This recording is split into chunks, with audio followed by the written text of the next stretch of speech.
Assalamualaikum warahmatullahi wabarakatuh. Halo teman-teman semua, perkenalkan kami dari kelompok 6 PGSD Univet. Di kesempatan kali ini, kami akan membahas mengenai pengumpulan data, pembuatan konsep, penyuntingan, dan pengetikan. Adapun anggota kelompok kami, kelompok 6, yaitu yang pertama ada Nurul Kumalasari, NIM 195-200106. Yang kedua ada Tasya Afi Setianggraini, NIM 195-20117. Dan saya sendiri Fitri Nurjana, NIM 195-20125. Latar belakang, karya ilmiah merupakan hasil tulisan yang menuruti suatu aturan tertentu.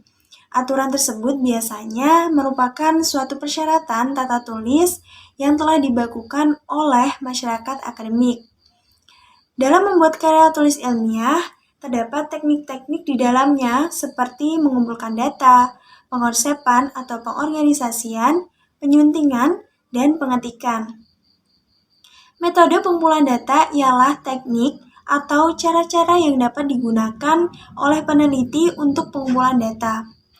Teknik dalam menunjuk suatu kata yang abstrak dan tidak diwujudkan dalam benda, tetapi hanya dapat dilihat penggunaannya melalui angket, wawancara, pengamatan, ujian atau tes, dokumentasi, dan lain-lain. Selain itu, pentingnya belajar menulis karya tulis ilmiah juga dapat memperjelas sasaran atau tujuan dilaksanakannya penelitian, sehingga dalam pembahasannya dapat disampaikan secara tepat dan mudah dipahami oleh pembaca. Tujuan pembelajaran kali ini, yang pertama, untuk mengetahui cara pengumpulan data dalam penulisan karya ilmiah. Yang kedua, untuk mengetahui cara pembuatan konsep karya ilmiah. Yang ketiga, untuk mengetahui cara menyunting karya ilmiah. Dan yang keempat adalah untuk mengetahui cara pengetikan suatu karya ilmiah. Pembahasan. Hal-hal yang akan kita bahas yaitu yang pertama meliputi pengumpulan data, prosedur yang sistematik untuk memperoleh data yang diperlukan. Yang kedua, pembuatan konsep itu mengenai penyusunan, menyeleksi, dan mengorganisasi data. Yang ketiga, penyuntingan, merupakan aktivitas menyiapkan naskah untuk diedarkan dalam bentuk cetakan dengan memperhatikan tata penyajiannya. Dan yang keempat, pengetikan, proses pengetikan karya tulis ilmiah. Nah, kita masuk dengan materi yang pertama, pengumpulan data. Metode pengumpulan data ialah teknik atau cara-cara yang dapat digunakan oleh peneliti untuk pengumpulan data. Sedangkan instrumen pengumpulan data adalah alat bantu yang dipilih dan digunakan oleh peneliti dalam kegiatannya, mengumpulkan agar kegiatan tersebut menjadi sistematis dan dipermudah olehnya. Instrumen pengumpulan data dapat berupa wawancara, observasi, studi dokumentasi, analisis isi, dan tes proyeksi. Nah, teknik pengumpulan data itu ada dua. Yang pertama adalah data primer, di mana data primer itu adalah teknik pengumpulan data yang dilakukan secara langsung pada lokasi peneliti. Ada beberapa instrumen yang dapat digunakan dalam teknik pengumpulan data primer. Yang pertama ada wawancara mendalam, yaitu merupakan pemberian pertanyaan secara langsung kepada pihak terkait yang intensif. Yang kedua ada observasi, yaitu mengamati secara langsung objek peneliti dengan mencatat gejala-gejala yang ditemukan. Yang kedua yaitu data sekunder, adalah teknik pengumpulan data yang digunakan melalui studi bahan-bahan kepustakaan yang perlu untuk mendukung data primer. Ada beberapa instrumen, misalkan yang pertama yaitu studi kepustakaan, pengumpulan data yang diperoleh dari buku-buku, karya ilmiah, atau pendapat para ahli.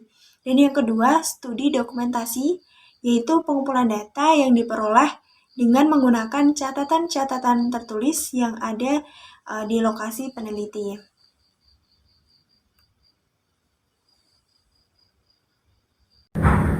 Teknik pengumpulan data dalam penelitian kualitatif. Penelitian kualitatif adalah penelitian sosial yang menggunakan informasi yang relevan dengan interpretasi hasil untuk menarik kesimpulan penelitian. Nah, instrumen penelitian yang digunakan yaitu wawancara, observasi, studi dokumentasi, dan studi kepustakaan. Teknik pengumpulan data dalam penelitian kuantitatif. Penelitian kuantitatif itu adalah jenis penelitian yang melibatkan pengumpulan data statistik untuk melakukan perhitungan dan interpretasi yang dapat disajikan dalam bentuk grafik, diagram, tabel, dan tes hipotesis. Nah, instrumen penelitiannya yaitu survei, kuesioner, data tes statistis, dan metode eksperimen. Lalu, bagaimana langkah-langkah dalam pengumpulan data? Yang pertama, tinjau literatur dan konsultasi dengan ahlinya. 2. Mempelajari dan melakukan pendekatan terhadap kelompok masyarakat di mana data akan dikumpulkan. 3. Membina dan memanfaatkan hubungan yang baik dengan responden dan lingkungannya. Yang keempat, uji coba atau pilot studi. 5. Merumuskan dan menyusun pertanyaan. 6. Mencatat dan memberi kode atau recording and coding. 7. Cross-checking, validitas, dan reliabilitas. 8. Pengorganisasian dan konsep ulang data yang telah terkumpul supaya dapat dianalisis. Materi selanjutnya, bagaimana pembuatan konsep dalam karya tulis ilmiah. Nah, pembuatan konsep dapat dilakukan jika data sudah terkumpul. Penyusun, menyeleksi, dan mengorganisasi data tersebut. Penyusun menentukan data mana yang akan dibicarakan, dan penyusun harus mengolah serta menganalisis data tersebut. Pemahaman konsep dasar penulisan karya ilmiah ialah harus mengetahui pengertian dari karya ilmiah tersebut. Nah, terus ada ciri-ciri karya ilmiah, lalu apa saja syarat-syarat dalam penulisan karya ilmiah, dan bagaimana bahasa baku yang digunakan, serta bagaimana cara menulis rujukan dalam penulisan karya ilmiah. Bagaimana persyaratan karya tulis ilmiah? Yang pertama, karya tulis ilmiah menyajikan fakta objektif secara sistematis atau menyajikan aplikasi hukum alam pada situasi yang spesifik. 2. Karya tulis ilmiah ditulis secara cermat, tepat, benar, jujur, dan tidak bersifat terkaan. 3. Karya tulis ilmiah disusun secara sistematis, setiap langkahnya direncanakan secara terkendali, konseptual, dan prosedural. Keempat, karya tulis ilmiah menyajikan rangkaian sebab akibat dengan pemahaman dan alasan yang indusif, yang mendorong pembaca untuk menarik kesimpulan.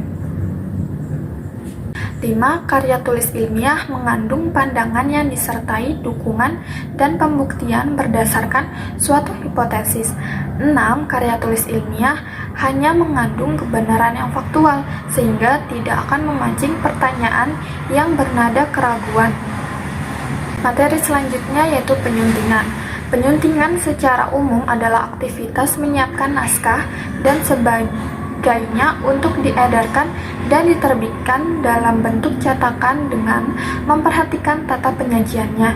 Sementara itu, menurut kalangan penerbit, penyunting berarti menyiapkan, menyeleksi, dan menyesuaikan naskah orang lain untuk penerbitan atau penyiaran. Tujuan penyunting itu sendiri adalah 1. Dapat melengkapi data yang kurang.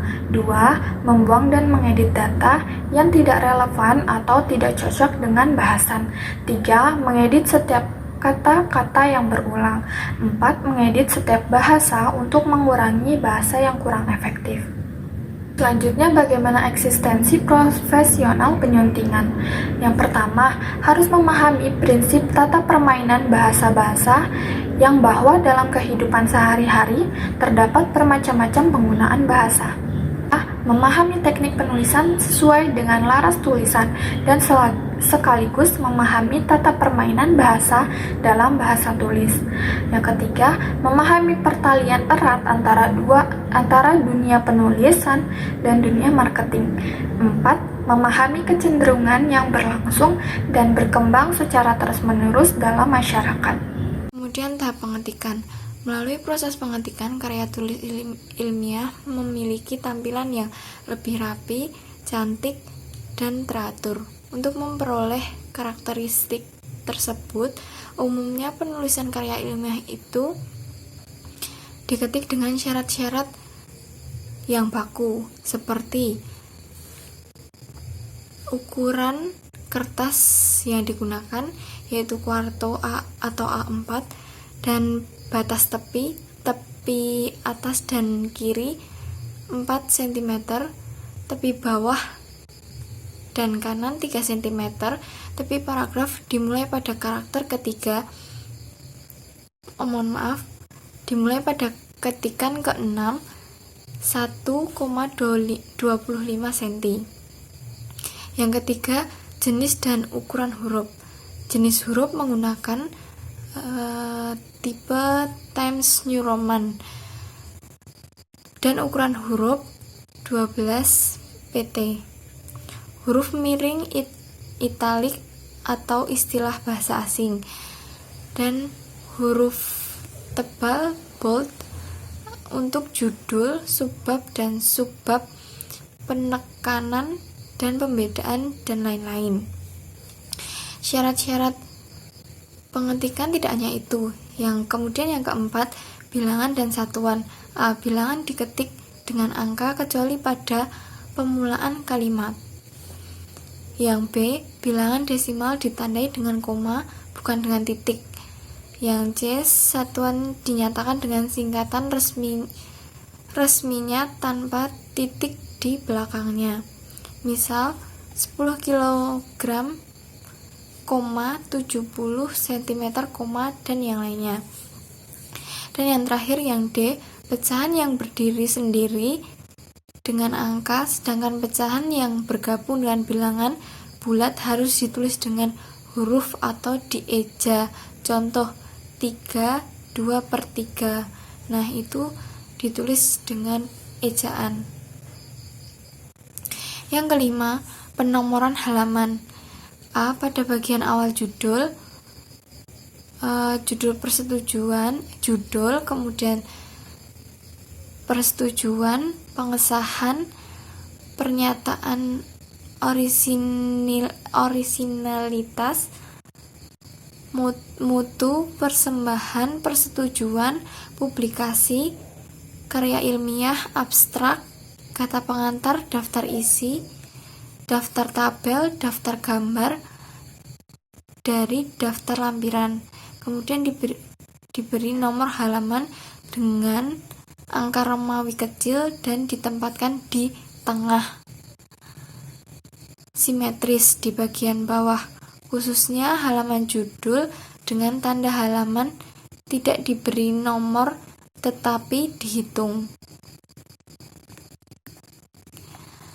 Yang B. Pada bagian utama, penomoran halaman dengan angka Arab 1, 2, 3, dan seterusnya. Nomor-nomor halaman ditempatkan di sebelah kanan atas dalam posisi 2 spasi dari teks baris pertama halaman. Khususnya pada halaman bab baru, nomor halaman diletakkan di bawah secara simetris. Yang C. Pada bagian akhir, penomoran halaman untuk promosi skripsi dan skripsi pada posisi daftar pustaka dan lampiran diberi halaman di bagian atas kanan. Penomoran halaman di bagian akhir di lampiran disajikan dengan melanjutkan angka nomor halaman dari bagian utama. Yang keenam, penomoran judul. A. Nomor bab ditulis dengan huruf Romawi besar dicetak tebal, kemudian di baris berikutnya ditulis judul babnya dengan huruf kapital dan dicetak tebal. Nomor dan judul bab ditulis di tengah halaman dengan pengaturan tanpa diakhiri tanda titik.